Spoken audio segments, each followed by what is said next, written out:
আসসালামু আলাইকুম, সবাইকে স্বাগতম ইরাম ব্লগসে। এই যে ইরাম ওর আম্মুর কাছে মেহেদি দিচ্ছে। লাস্ট কয়েকদিন ধরে মেহেদি দেওয়ার একটা ক্রেভিংস দেখা যাচ্ছে ইরামের মধ্যে। খুব সুন্দর করে মেহেদি দেবে। এই যে ওর আম্মু ওকে মেহেদি দিয়ে দিচ্ছে। আজকের মেহেদিটা একটু স্পেশাল হয়েছে, কারণ ইরাম এই কয়েকদিনের মধ্যে আজকেই সম্পূর্ণ হাত জুড়ে মেহেদি দিতে দিচ্ছে। একদম কোনো দুষ্টুমি করেনি এবং শুকানো পর্যন্ত রেখেছিল খুব ধৈর্যের সাথে। এরাম কার্টুন দেখতে দেখতে মেহেদিটা দিচ্ছে। খুব সুন্দর হয়েছে মেহেদি দেওয়াটা, একবারও হাত নাড়েনি।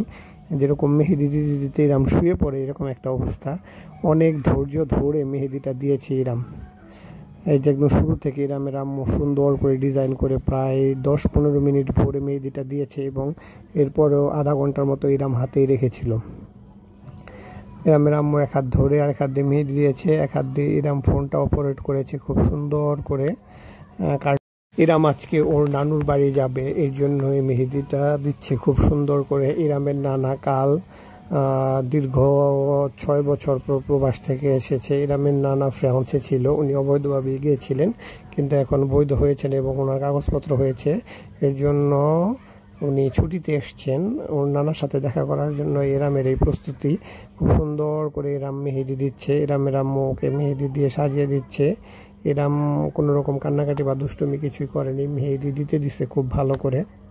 এই যে খুব সুন্দর করে এরামের আম্মু সার্কেলি আঙুলের দিকে ডিজাইনগুলো করে দিয়েছে। এত ধৈর্য দেখিয়েছে যে আমরা সবাই অবাক হয়েছি যে এত ছোট্ট বাচ্চা কি করে মেহেদি দিতে দেয়, বা মেহেদি যে সুন্দর বা ভালো হয় এটা ও কীভাবে বোঝে, এটা ভেবেই আমরা অবাক।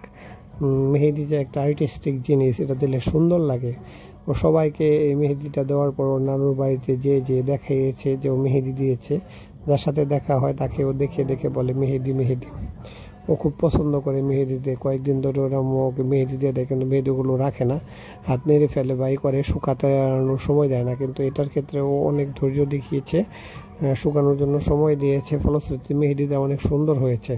এরামের আম্মু অনেক লম্বা সময় ধরে ওকে মেহেদিটা দিয়ে ডিজাইনটা কমপ্লিট করে দিয়েছে। যে আমি এরকম ওকে কার্টুন দেখার জন্য ব্যবস্থা করে দিচ্ছিলাম।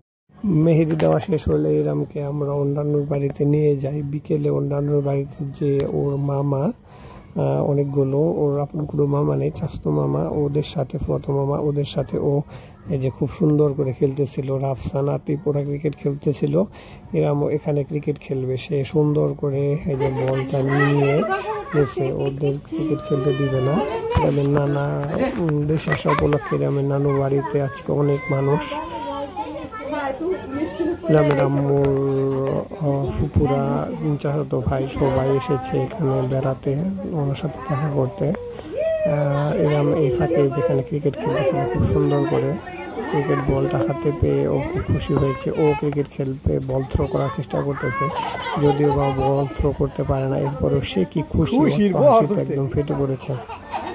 সে সুন্দর করে বলটা নিয়ে গোল গোল ঘুরতেছে। এই যে আমার হাতে বল, রাফসানের দিকে সবাই এটা নিয়ে বেশ উদ্যুক্ত ছিল। ইরামের খেলাটা দেখতেছিল। যে ইরামের নানা তুলে এনেছে এটাকে। ইরাম নানু বাড়িতে ওর সময়টা অনেক ভালো কাটে। এখানে ওর সাথে খেলার জন্য অনেক বাচ্চা কাচ্চা আছে, সবাই ওর সাথে খুব সুন্দরভাবে খেলে। তো খুব খুশি থাকে। যদিও